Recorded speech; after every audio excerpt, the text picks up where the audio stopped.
Good morning students, I hope you all are fine. आज हम accountancy के अंदर चैप्टर नंबर 1 में करेक्टरिस्टिक्स पढ़ेंगे अकाउंटिंग के, कि अकाउंटिंग के करेक्टरिस्टिक्स क्या होते हैं, कौन कौन से होते हैं अकाउंटिंग के करेक्टरिस्टिक्स। तो फर्स्ट वन है हमारा, accounting is an art as well as science. जो अकाउंटिंग है वो आर्ट भी है और साइंस भी है। तो अभी हम पढ़ेंगे कि अकाउंटिंग जो है वो आर्ट और साइंस कैसे है। देखिए, आर्ट क्या होता है? आर्ट का मतलब है टेक्निक। कोई ऑब्जेक्टिव अचीव करने के लिए हम जो टेक्निक अपनाते हैं, ठीक है, जो टेक्निक है। तो अकाउंटिंग भी एक आर्ट है।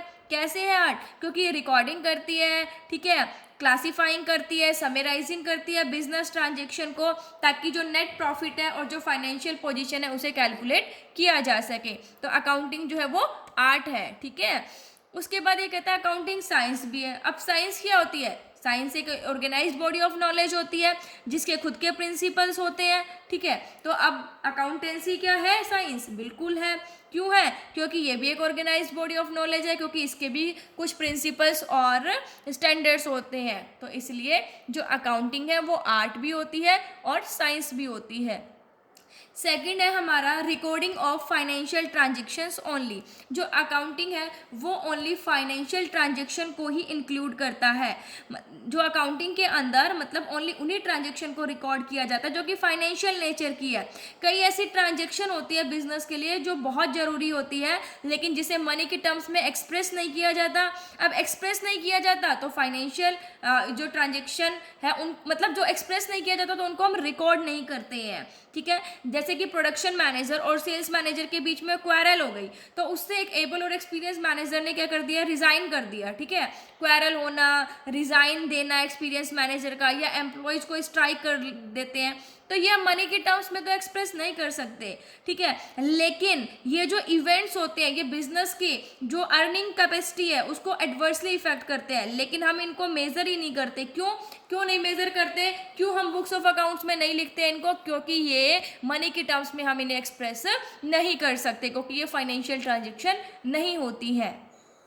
देन है हमारा recording in terms of money, कि जो हर ट्रांजेक्शन है वो बुक्स में जब ही रिकॉर्ड होगी जब वो मनी की टर्म्स में होगी। मनी के टर्म्स में ही हम रिकॉर्ड कर सकते हैं, ठीक है। मान लीजिए कि अगर कोई पर्सन है वो 300 चेयर्स खरीदता है, 10 टेबल्स खरीदता है, तो उनकी जो वैल्यू है ना, मतलब बुक्स ऑफ अकाउंट में हम ये नहीं लिखेंगे ओनली 10 टेबल 10 चेयर, नहीं, हम उनकी वैल्यू लिखेंगे, ठीक है, कि मनी के टर्म्स में कि 10 टेबल कितने की है, 2000 की है, 10 चेयर कितने की है, 1000 की है। तो वही हम उसके अंदर एक्सप्रेस करेंगे, ठीक है।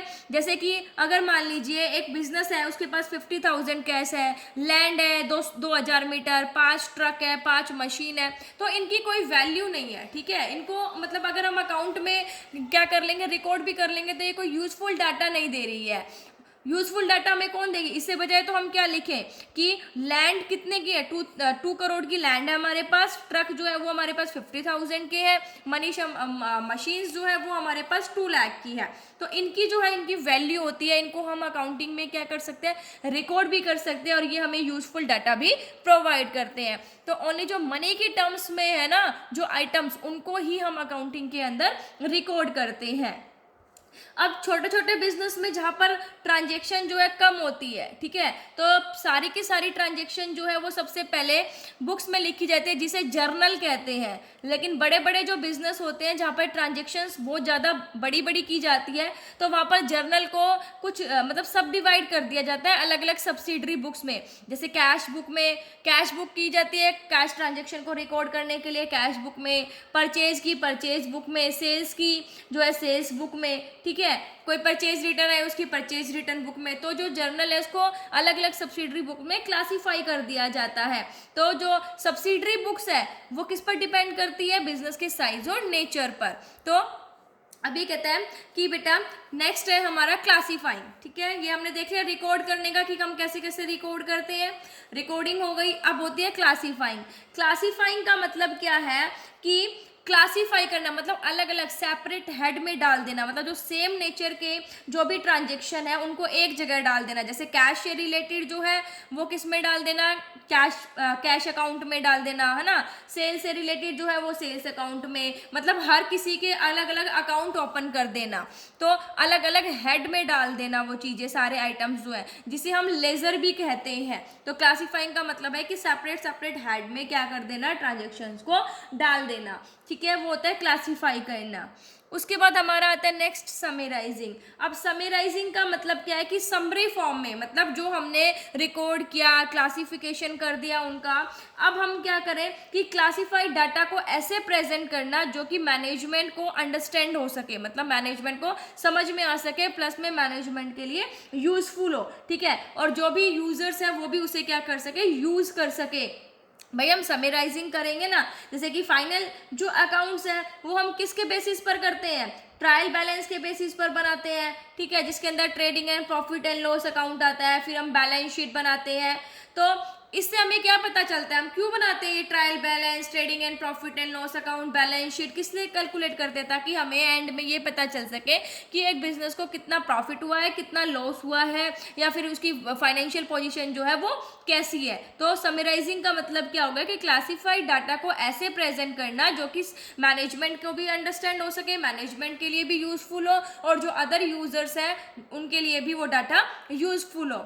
देखो रिकॉर्डिंग, क्लासिफाइंग एंड समराइजिंग, इसको हम प्रोसेस ऑफ अकाउंटिंग भी कहते हैं या अकाउंटिंग साइकिल भी कहते हैं। कैसे, देखो सबसे पहले ट्रांजेक्शन्स होती है, ठीक है, उसके बाद उनको जर्नल में रिकॉर्ड किया जाता है, रिकॉर्ड करने के बाद अलग अलग क्लासिफाई किया जाता है, मतलब सेपरेट हेड में डाला जाता है, ठीक है, फिर उनको समराइज किया जाता है, क्योंकि जो लेजर में डाल दिया, अब लेजर में डालने के बाद हम क्या करेंगे, ट्रायल बैलेंस बनाएंगे, ट्रायल बैलेंस से हम क्या बनाएंगे, trading profit and loss account और बैलेंस शीट प्रिपेयर करेंगे, ठीक है।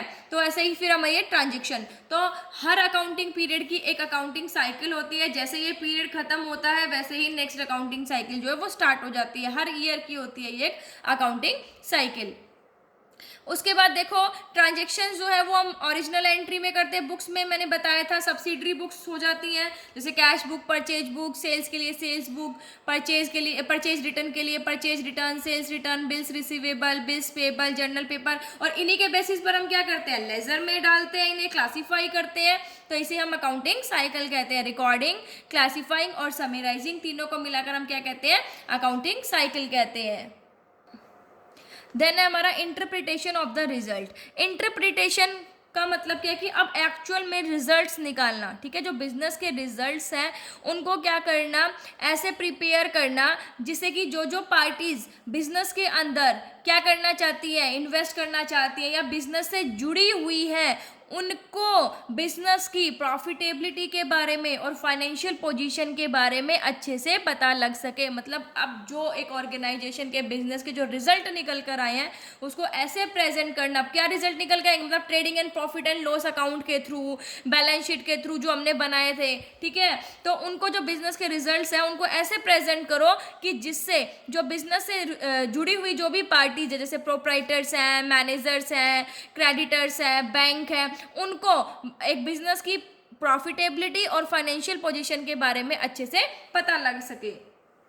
फिर है कम्युनिकेशन। अब कम्युनिकेशन का क्या मतलब है कि जो फाइनेंशियल डाटा है उनको यूजर्स के साथ, जो इंटरेस्टेड पार्टीज होती है, जो इंटरनल यूजर्स हैं उस डाटा के, एक्सटर्नल यूजर्स हैं उनके साथ शेयर करना, उनके साथ कम्युनिकेट करना।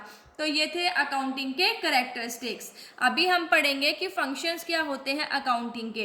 तो सबसे पहला फंक्शन है maintaining complete and systematic record. देखो जो अकाउंटिंग है वो कंप्लीट और सिस्टमैटिक रिकॉर्ड रखता है बिजनेस ट्रांजेक्शन्स का, उसको लेजर में पोस्ट करते हैं, फिर उनका फाइनेंशियल स्टेटमेंट बनाई जाती है। फाइनेंशियल स्टेटमेंट हमारी जो प्रॉफिट एंड लॉस अकाउंट की स्टेटमेंट है, जो बैलेंस शीट है, वो प्रिपेयर की जाती है। तो अकाउंटिंग जो होती है वो कंप्लीट एंड सिस्टमैटिक रिकॉर्ड रखता है, ठीक है।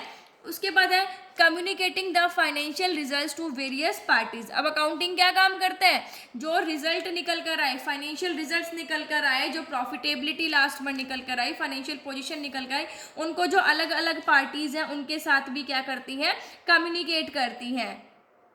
फिर है अकाउंटिंग और क्या क्या काम करता है, बिजनेस के एसेट्स को भी प्रोटेक्ट करते हैं, ठीक है। देखो बिजनेस के एसेट्स को कैसे प्रोटेक्ट करेंगे, अब जब क्या होगा, हम एसेट्स के जो अकाउंट्स हैं, ठीक है, प्रॉपर रिकॉर्ड जो है वो प्रिपेयर करेंगे। जैसे हम एसेट्स में ये देखेंगे कैश इन हैंड कितना है, बैंक बैलेंस कितना है, इन्वेंट्री कितना है, डेटर्स कितना है, तो इससे हमें एसेट्स की एक्चुअल पोजीशन के बारे में पता चलती है और इनको हम क्या कर सकते हैं, जो मैनेजमेंट है, ठीक है, वो क्या कर सकती है, इनके ऊपर प्रॉपर कंट्रोल कर सकती है। तो बिजनेस के एसेट्स को भी ये कंट्रोल करता है। फिर है providing assistance to management, management को भी हेल्प करता है। देखो कैसे हेल्प करता है, टाइम पर इंफॉर्मेशन प्रोवाइड करके। अब टाइम पर इंफॉर्मेशन प्रोवाइड होंगी तो मैनेजमेंट को चाहिए होती है ये इंफॉर्मेशन, क्यों चाहिए होती है, अगर उन्हें प्लानिंग करनी है, कोई कंट्रोलिंग करनी है, कोई डिसीजन मेकिंग करनी है, तो उसके लिए जो इनको इन्फॉर्मेशन चाहिए होती है वो इन्फॉर्मेशन कौन प्रोवाइड करते हैं, अकाउंटिंग। क्योंकि हमने पहले ही पढ़ा था कि जो अकाउंटिंग है वो कंप्लीट और सिस्टमैटिक रिकॉर्ड रखते हैं बिजनेस ट्रांजेक्शन्स का। उसके बाद है कॉम्प्लियंस ऑफ लीगल नीड्स। कई बार क्या होती है कि लीगल नीड्स के लिए भी देखो, जैसे लीगल नीड्स क्या हो गए हमारे, अब कुछ लॉज बने हुए हैं, जैसे कंपनी एक्ट बना हुआ है, इनकम टैक्स एक्ट बना हुआ है, ठीक है, तो इनके थ्रू क्या करवाना पड़ता है, इनकी नेसेसिटी होती है कि जो बिजनेस है उसको अपनी जो स्टेटमेंट्स होती हैं, ठीक है, जो फाइनेंशियल स्टेटमेंट्स हैं, जैसे अपने एनुअल अकाउंट हो गए, ठीक है, इनकम टैक्स की रिटर्न्स हो गई, ये सारी चीज़ें जो है वो सबमिट करानी पड़ती है। तो जो अकाउंटिंग है वो क्या करता है, इन इंफॉर्मेशन को गवर्नमेंट एजेंसीज को प्रोवाइड करता है। तो लीगल नीड्स को भी पूरा करता है कौन, अकाउंटिंग। फिर है फिक्सिंग रिस्पॉन्सिबिलिटीज, जो अकाउंटिंग है वो हर डिपार्टमेंट की प्रॉफिटेबिलिटी को डिटरमाइन करता है, जिससे कि हर डिपार्टमेंटल हेड की जो रिस्पॉन्सिबिलिटी होती है उनको फिक्स करने में इजी हो जाता है। तो ये अकाउंटिंग के फंक्शंस थे, ठीक है। क्या करता है अकाउंटिंग, जो है वो कंप्लीट एंड सिस्टमैटिक रिकॉर्ड रखता है। उसके बाद क्या करता है, जो फाइनेंशियल रिजल्ट्स है उसको वेरियस पार्टीज के साथ कम्युनिकेट करता है, बिजनेस के एसेट्स को भी प्रोटेक्ट करता है, मैनेजमेंट की भी हेल्प करता है, लीगल नीड्स को भी पूरा करता है और रिस्पॉन्सिबिलिटी फिक्स करने में भी हेल्प करता है। तो आज हमने पढ़े कि अकाउंटिंग के क्या क्या कैरेक्टरिस्टिक्स हैं, क्या क्या फंक्शंस हैं। तो आई होप आप सबको ये समझ में आ गया होगा। ये बहुत इंपॉर्टेंट है, कैरेक्टरिस्टिक्स भी और इसके फंक्शंस भी। Thank you, stay safe, stay home.